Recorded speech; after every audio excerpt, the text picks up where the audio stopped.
Dear Ate, tumulan po ako dahil nais ko ibahagi ang kwento ng aking anak. Ako po ay si Mrs. Silan. Ang anak ko ay si Karen, na nasa hospital pa din hanggang ngayon. Narito po ang kwento noong 1970. Bagay.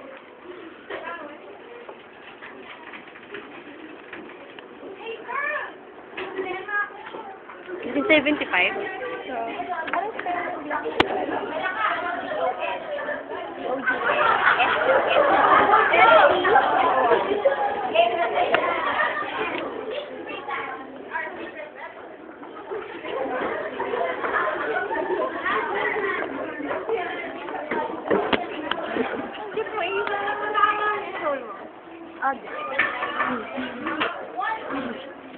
Sa ano eh? Yes, adik. Jela, baba mo nga yung kamay mo. Nagbibideo ako. Wala naman ba kira?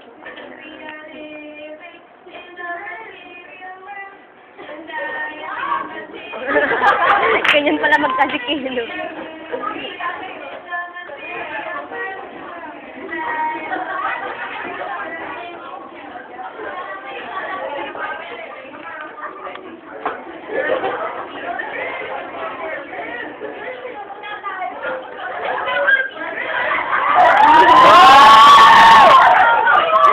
Kilabutan ako kay Missy.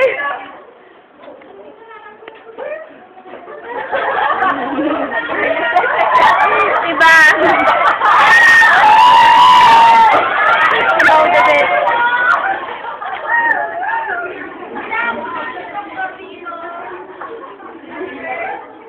Si Papa, andyan. Paano sa kalalag? Oo nga, paano kayo magkikita ni Papa? Ang labas ka na? Hindi. Saan kayo magkikita? Gago. Kuya, ano ka ba dito? Ingat ka nga. Nakapatag-best ko na gagawin. Oo, pero kahit na ano, you never know. Kami nag-uusap eh. Tititigan lang kayo.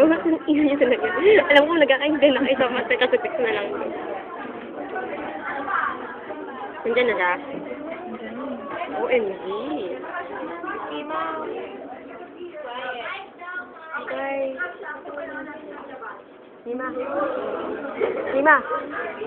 Okay.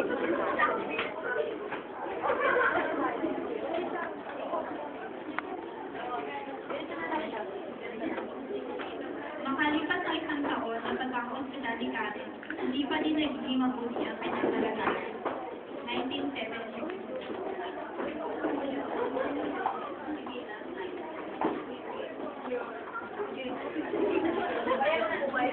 Sige. Ito ang inom ni Kate. Si Abby naman ng Kate.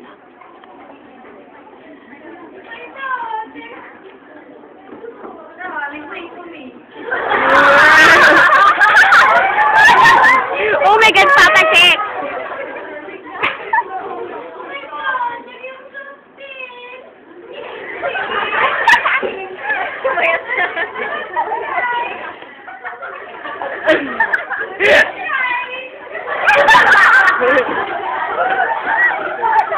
Puta kayo.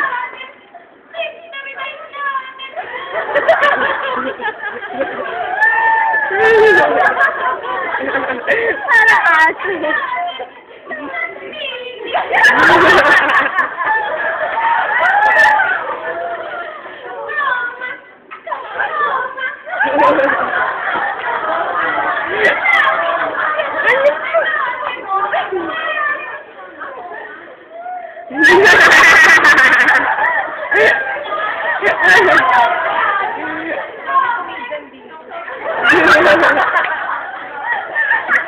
Grabe itong kasi ano. Kasi nagsama-sama pa tayo 80 ka dito.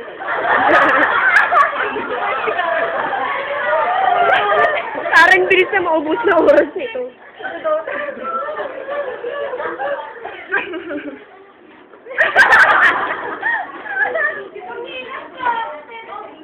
Hindi ako magtao, manginginig ko.